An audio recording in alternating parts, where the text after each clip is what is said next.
L'ange du Seigneur l'annonça à Marie. Et elle conçut du Saint-Esprit. Réjouis-toi, Marie, comblée de grâce, le Seigneur est avec toi. Tu es bénie entre toutes les femmes, et Jésus, le fruit de tes entrailles, est béni. Sainte Marie, Mère de Dieu, priez pour nous pécheurs, maintenant et à l'heure de notre mort. Amen. Voici la servante du Seigneur. Qu'il me soit fait selon ta parole.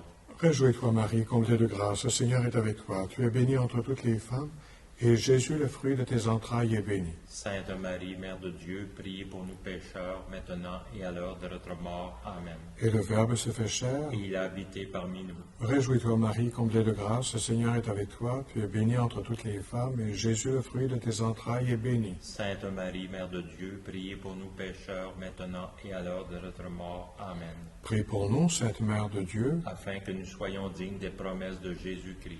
que ta grâce, Seigneur, se répande dans mon cœur.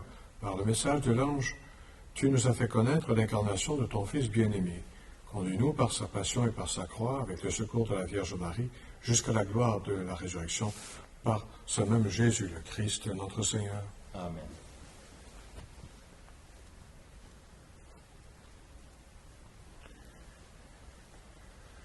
Au nom du Père, du Fils et du Saint-Esprit, Amen. en ce 8e jour de la neuvaine à Notre-Dame du Perpétuel Secours, nous reprenons notre prière du début. Ô Marie, Mère de Jésus et notre Mère, Notre-Dame du Perpétuel Secours, je veux pendant 9 jours te regarder attentivement pour découvrir sur ton image les principaux symboles, les enseignements, les signes mystérieux que le peintre inspiré a voulu mettre dans son œuvre. Et non seulement ceux que je lirai dans ces pages, mais encore ceux que toi-même tu m'enseigneras sur ton Fils et sur notre Dieu, qui est Père et Mère plein d'amour. Aide-moi à suivre fidèlement ton Fils Jésus, ô Notre-Dame. Ranime en mon esprit et en mon cœur la foi, l'espérance et l'amour, avec lesquels tu désires qu'on te regarde et t'invoque, afin de raviver une confiance illimitée en ton secours. Amen. En ce 8e jour, j'attire votre attention sur les signes du salut dans l'icône de Notre-Dame, du Perpétuel Secours. Ton icône, ô Marie, présente plusieurs signes du salut. Certes, ta figure maternelle occupe la plus grande partie de l'icône, situant le Fils de Dieu dans sa condition humaine. Il s'est fait petit. Par ailleurs, au centre, ta main droite montre le Sauveur. Plus loin, les anges présentent les instruments de la Passion. Et, comme fond de tableau, la lumière glorieuse du fond d'or. Cette icône manifeste à tous qui est le Sauveur et le montre à Nazareth, au Calvaire et dans la gloire. Nos yeux peuvent y contempler le mystère de l'incarnation, de la mort-résurrection et de la seigneurie du Seigneur Jésus-Christ. Notre-Dame du Perpétuel Secours, enseigne-moi à vivre avec confiance toutes les situations de la vie. Chaque jour, il faut naître et chaque jour, il faut mourir. Aide-moi à comprendre toujours mieux le mystère de notre salut, qui passe par la croix et la souffrance, pour aboutir au triomphe de la résurrection. Ma réflexion ce soir prolonge celle de hier soir où nous sommes attardés à ce mystère de la Mère de Dieu à partir du témoignage de sa cousine Élisabeth. Et ce que elle-même, Marie, répondait. Ce soir, je voudrais continuer sur cette même foulée, regarder et méditer la Mère de Dieu, mais à partir des paroles mêmes de Jésus. Et en cela, nous allons voir que la Mère de Dieu nous montre comment faire la volonté de Dieu. Et Jésus qui la confirme là-dedans. Marie, il est vrai, a bien donné naissance à Jésus, mais rappelons-le, son bébé n'a pas été conçu avec l'aide de Joseph, ni par insémination artificielle, mais c'est l'œuvre de l'Esprit Saint. Le même Esprit Saint qui a inspiré Élisabeth lors de la visite de sa cousine Marie et qui était dans l'action de grâce, au point que même le petit Jean-Baptiste a bougé. On se souvient aussi que Marie avait reçu la visite de l'ange Gabriel, le même ange Gabriel qu'on retrouve représenté sur l'icône, qui annonce la mission à Jésus. Gabriel avait révélé à Marie le dessein de Dieu la concernant, c'est-à-dire qu'elle serait la mère de Dieu. Marie avait dit oui à cette volonté de Dieu, et c'est à ce moment-là que l'Esprit Saint a accompli son œuvre en elle. Cela aussi a été donné à Jésus, d'écouter la parole de Dieu et de la mettre en pratique. C'est donc dans la foi que Marie est mère, et pas autrement. Jésus le confirmera, le soulignera de manière particulière lors de son ministère apostolique, alors que Marie vient le rencontrer.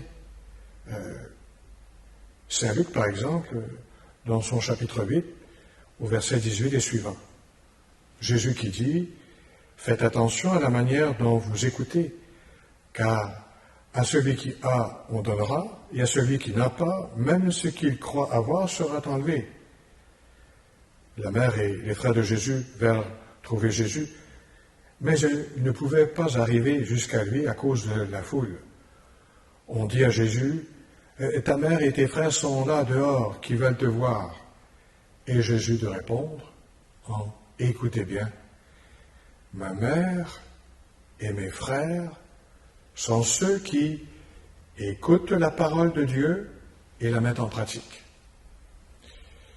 La réaction de Jésus manifeste clairement que Marie, sa mère, l'a d'abord été par son écoute de la parole de Dieu et son oui à la volonté de Dieu.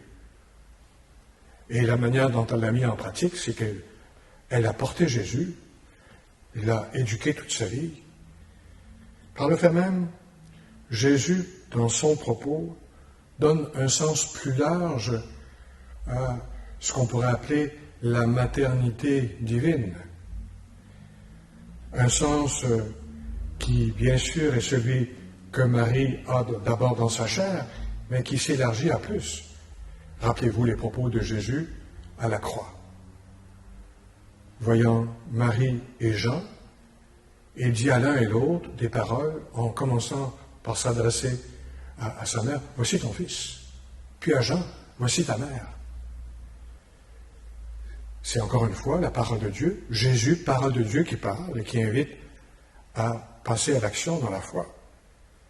Vous voyez que dans ce sens-là, être mère, au sens où Jésus en parle, c'est pas une affaire de sexe. Ça appelle la dimension de toute la personne, l'identité, l'âme.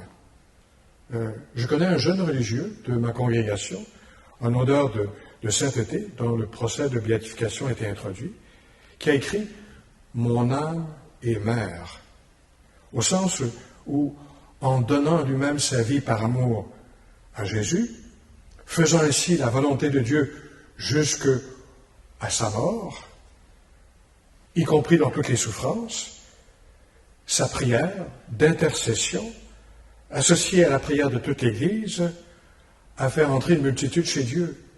Lui-même, il s'appelle Marcel Vannes, avait un grand amour des enfants. Lui-même, ayant été maltraité dans son enfance, avait un souci de qu'est-ce qui arrive aux enfants morts sans baptême. Et Jésus lui a donné à comprendre que par son âme, sa prière d'intercession, il pouvait, avec toute l'Église, les faire entrer chez Dieu. Entrer en vie éternelle. Mon âme est mère. Comme une mère qui intercède auprès de Dieu pour son enfant, comme cette femme étrangère qui vous suppliait à Jésus, non pas pour elle-même, mais pour sa propre fille. Jésus, voyant la foi de cette femme, va guérir son enfant, même si c'est une étrangère. Notre âme intercède pour notre salut éternel, pas juste pour le nôtre, personnel, mais aussi pour ce que nous aimons, ce que le Seigneur nous donne à aimer. Dans la vie de Jésus, Marie est intervenue Rappelez-vous, Cana. Elle a provoqué le premier miracle de Jésus. Et à sa manière, Jésus, en disant, durant son ministère, ma mère, mes frères, c'est ceux qui écoutent ma parole et la mettent en pratique, eh bien, Jésus confirme la mission de Marie, qui a pas seulement été d'accueillir la parole de Dieu, donner naissance à Jésus, mais de faire ce même travail pour tous les êtres humains. Jésus nous dit, par son propos, ceux qui écoutent ma parole, la mettent en pratique, ils font comme Marie, et ils font entrer la multitude chez Dieu. Faisons cela. Faisons entrer la multitude chez Dieu. Et il n'est pas obligé de connaître quelqu'un par l'affection maternelle, par le lien du sang, ou par l'amitié, ou par quoi que ce soit. Simplement un cœur ardent, comme Dieu est, qui écoute Dieu lui parler et intercède auprès de Dieu. Redisons notre Mère de Dieu quelques années. Mais avant, notre prière finale, inspirée par Jean-Paul II, en ayant à l'esprit l'intention que vous portez. Donne-nous la joie de nous engager en ce temps de pandémie dans une solidarité plus consciente et active avec les plus pauvres, en annonçant de manière nouvelle et efficace l'évangile de ton Fils, fondement et sommet de toute convivialité humaine qui aspire à une paix vraie, juste et durable. Comme l'enfant Jésus que nous contemplons sur cette vénérable icône, nous voulons nous aussi serrer fortement ta main droite. Tu ne manques ni de pouvoir ni de bonté pour nous secourir en n'importe quelle difficulté et en toute situation. L'heure actuelle est ton heure. Viens donc à notre aide et sois pour nous tous refuge et espérance. Amen. Ô Mère de Dieu, perpétuel secours, viens au secours de ton peuple qui désire se relever. Réjouis-toi, Marie, comblée de grâce, le Seigneur est avec toi. Tu es bénie entre toutes les femmes, et Jésus, le fruit de tes entrailles, est béni. Sainte Marie, Mère de Dieu, priez pour nous pécheurs, maintenant et à l'heure de notre mort. Amen. Réjouis-toi, Marie, comblée de grâce, le Seigneur est avec toi. Tu es bénie entre toutes les femmes, et Jésus, le fruit de tes entrailles, est béni. Sainte Marie, Mère de Dieu, priez pour nous pécheurs, maintenant et à l'heure de notre mort. Amen. Réjouis-toi, Marie, comblée de grâce, le Seigneur est avec toi. Tu es bénie entre toutes les femmes, et Jésus, le fruit de tes entrailles, est béni. Sainte Marie, Mère de Dieu, priez pour nous pécheurs, maintenant et à l'heure de notre mort. Amen.